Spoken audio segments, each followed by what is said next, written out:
오늘의 이야기는 너무나 친숙한 양입니다. 양은 염소를 공부할 때 염소와 함께 비교하게 되면서 좀 다루었었습니다. 그래서 이번 영상에서는 앞에서 다루지 않은 부분만 말씀드리려 합니다. 성경에서 양은 많이 언급이 되므로 가히 대표 동물이라 할 수 있겠습니다. 양에 대해서 잘 알려진 것으로는 시력이 나쁘다는 것, 그리고 넘어지면 뒤집어져서 혼자는 못 일어난다는 것, 또 훈련이 잘 되지 않는다는 특성을 가지고 있는데, 특이하게도 목자의 음성, 즉 주인의 음성만은 잘 듣는다는 점입니다. 또 재산으로의 가치도 커서 젖과 육고기, 가죽과 고급 옷감, 이불과 성막 덮개, 또 뿔도 쓰이는 동물입니다. 성경에서 양은 아벨이 제사를 드릴 때 제물로 드려지는 것으로 가장 먼저 등장을 합니다. 창세기입니다. 아벨은 자기도 양의 첫 새끼와 기름으로 드렸더니 여호와께서 아벨과 그 제물은 받으셨으나 가인과 그의 제물은 받지 아니하신지라. 가인이 몹시 분하여 안색이 변하니. 이 부분의 말씀은 궁금한 것이 많았던 곳이라 긴장감이 있습니다. 가인의 제사는 왜 받지 아니하셨을까? 제사를 받으신다는 것은 또 무슨 의미일까? 그렇다면 가인의 제물은 나쁜 것일까? 제사는 무엇이길래 가인은 살인까지 하는가? 이러한 제사는 어려서부터 부모를 통해서 배우는 것일 텐데 두 형제는 잘 배운 것일까? 또 하나님께서는 이 살인을 왜 막지 아니하셨을까? 질문을 만들어내는 공장 같았습니다. 이런 질문들이 진리로 향하게 하는 동력이 되기도 했지만 결국 이 질문들은 모두 하나님을 향하고 있음을 보게 됩니다. 진리이신 그분만이 해답이기 때문입니다. 이번 장의 주제가 양임을 기억하며 말씀 속으로 같이 들어가 보실까요? 양을 제물로 삼은 아벨의 제사만 받으신 것이 무엇인지 먼저 공부해 보겠습니다. 아벨이라는 이름의 의미를 보면 헤벨인데요. 그 의미가 텅빔, 공허, 덧없음, 헛됨이라는 뜻입니다. 헤벨은 전도서 1장에 나오는데요. 1장 2절입니다. 전도자가 이르되 헛되고 헛되며 헛되고 헛되니 모든 것이 헛되도다. 헛되다라는 단어 헤벨이 5번이나 쓰였습니다. 전도자인 예수님의 가르침은 헛됨을 아는 것이 그 지혜의 시작이라고 하십니다.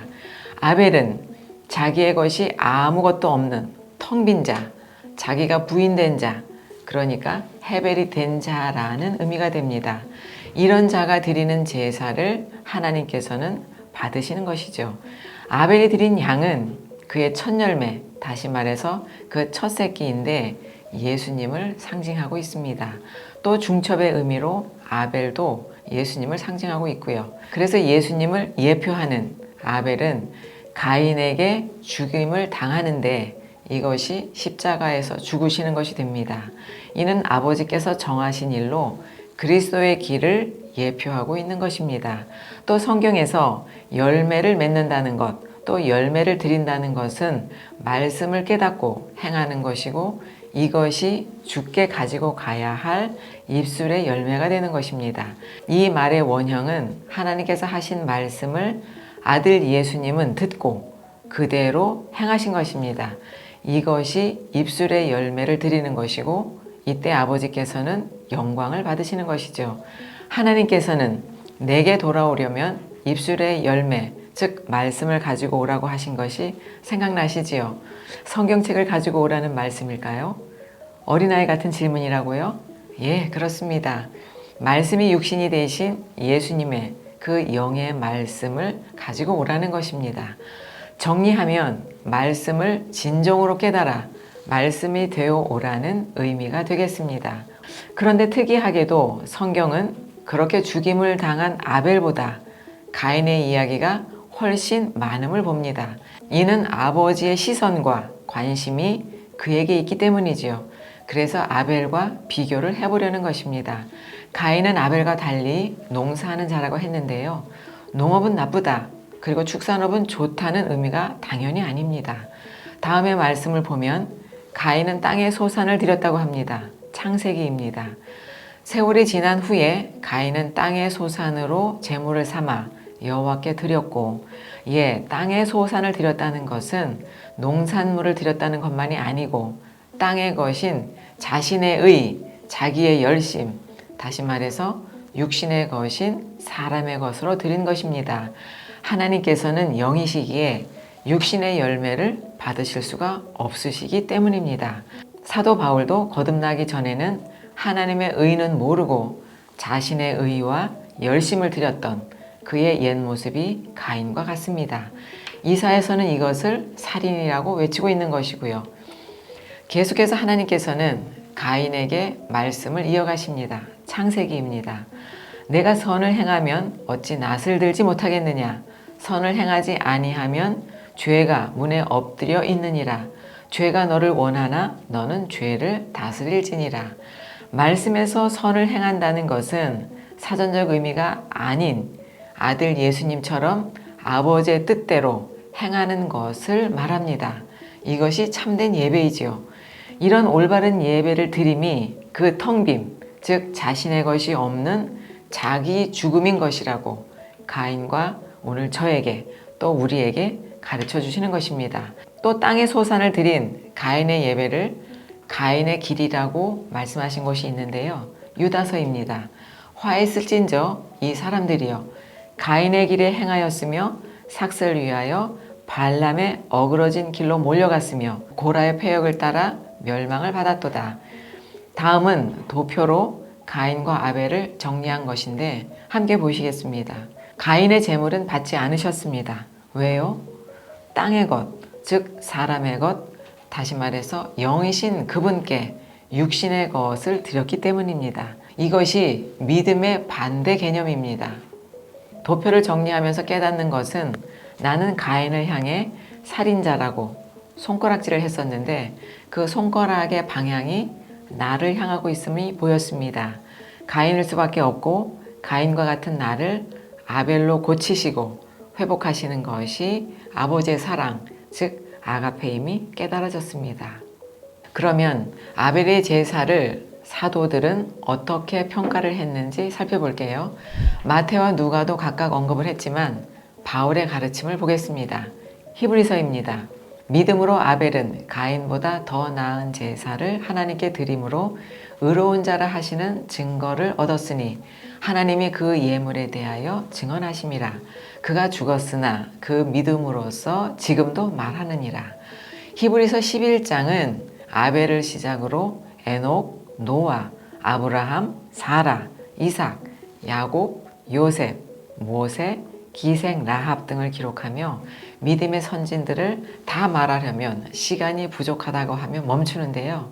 그러면서 아쉬운 듯 기드온, 바락, 삼손, 입다, 다윗, 사무엘 등을 더 기록하고 있습니다.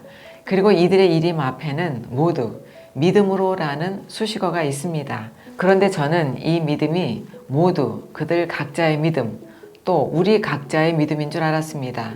신앙생활을 하면서 주변에서 많이 들었던 말 중에 하나는 내 믿음대로 될 것이다 라는 말이었습니다. 그래서 제가 원하는 모든 것을 그 말에 넣어서 기도했었고요.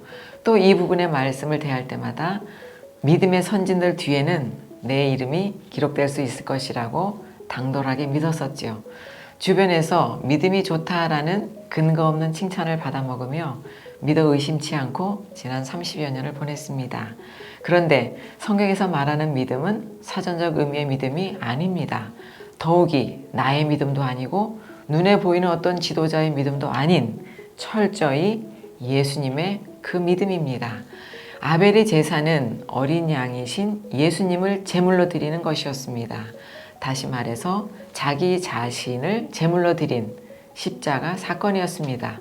왜요? 하나님 아버지께서는 아들만을 제물로 받으시기 때문입니다. 아벨은 이 하늘의 첫 제사, 즉 아버지 입에서 나온 입술의 열매를 드린 것이고 하나님께서는 이 예배를 받으신 것입니다. 이삭을 대신하여 번제로 드려진 동물도 나뭇가지에 걸린 순양이었습니다. 저는 양을 공부하며 깨닫게 하신 것들이 열매로 드려지는 것 같아서 잔잔한 기쁨이 있었습니다. 다음은 신약에서의 양들은 어떻게 표현이 되고 있는지 살펴볼게요. 예수님은 자신을 양의 문이라고 하신 말씀이 있는데요. 이 또한 구원에 이르는 방법을 가르쳐주고 있습니다. 요한복음입니다. 그러므로 예수께서 다시 이르시되 내가 진실로 진실로 너에게 말하노니 나는 양의 문이라. 예, 양의 문이신 예수님을 통해야만 구원이 있고 생명을 풍성히 얻는다고 하십니다. 예수님이 길이요 진리요 생명이기 때문입니다. 너무나 잘 아시는 요한복음의 말씀입니다. 실제로 방문도 해봤지만 예루살렘 성전에는 양의 문이 있는데요. 무슨 연관이 있을까 궁금해서 다시 성전 지도와 도면 사진을 살폈습니다. 성전 북쪽에 양의 문이 있고 좀 더 위쪽으로는 양들의 모신 베데스다가 있습니다. 이곳은 말 그대로 제물로 드려질 양들을 데리고 들어오는 문인데요. 예수님께서 죽으시기 전 마지막 일주일의 동선을 지도상에서 따라가면서 그려봤습니다. 예수님께서 그냥 다니신 동선이라고 별 의미를 두지 않았었는데 깜짝 놀랐습니다. 예수님께서 죽으시러 들어오신 마지막 일주일간의 동선인데 잘 들어보세요.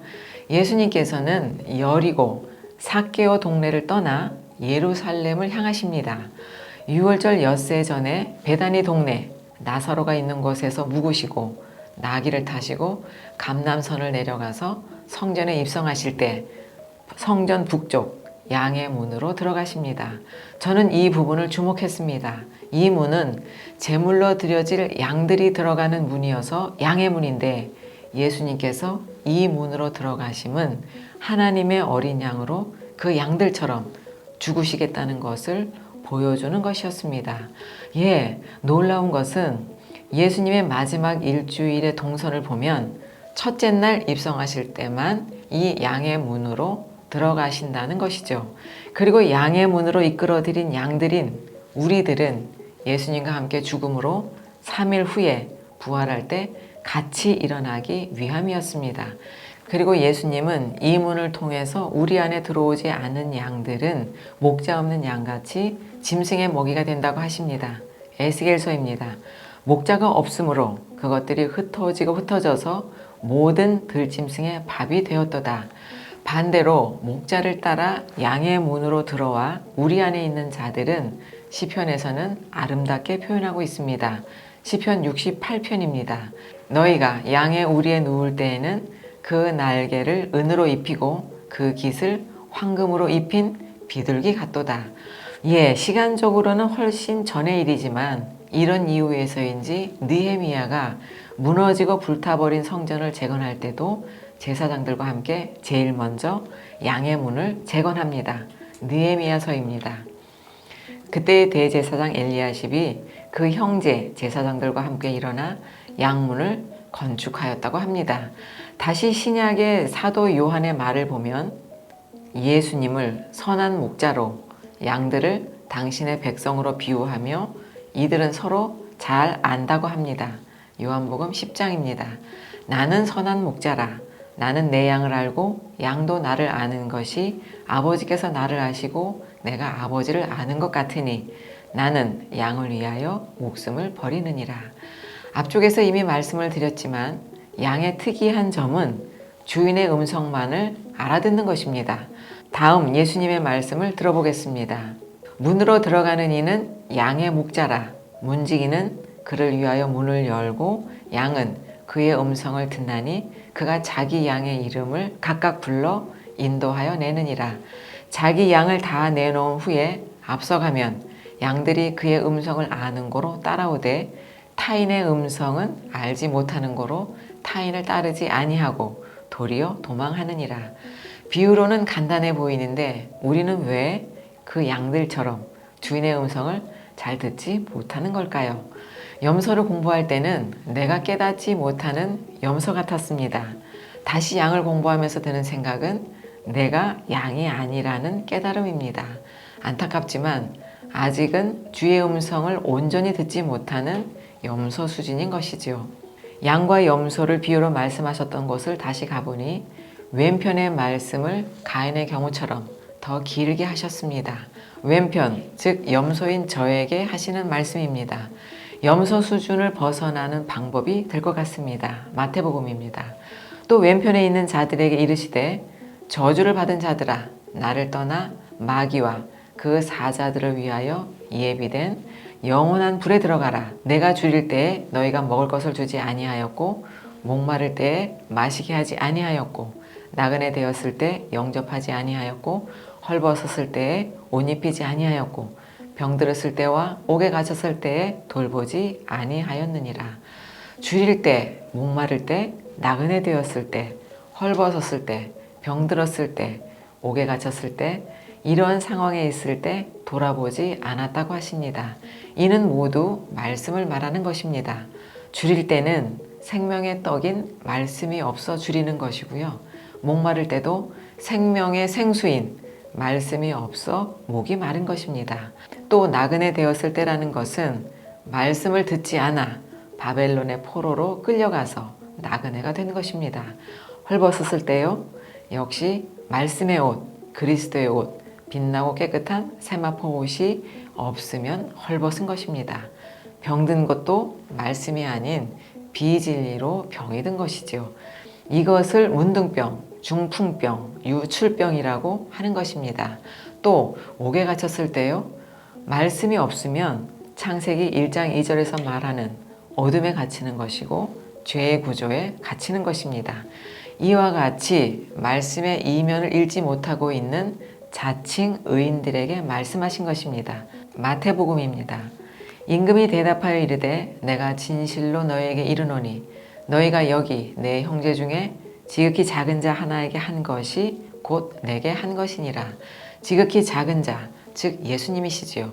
다시 말해서 깨달은 말씀으로 행하는 것이 예수님에게 행한 것이 됩니다. 이는 산상수훈에 이어서 가르쳐 주시는 구제와 기도와 금식의 진정한 의미들을 깨달으라고 하시는 말씀이었습니다.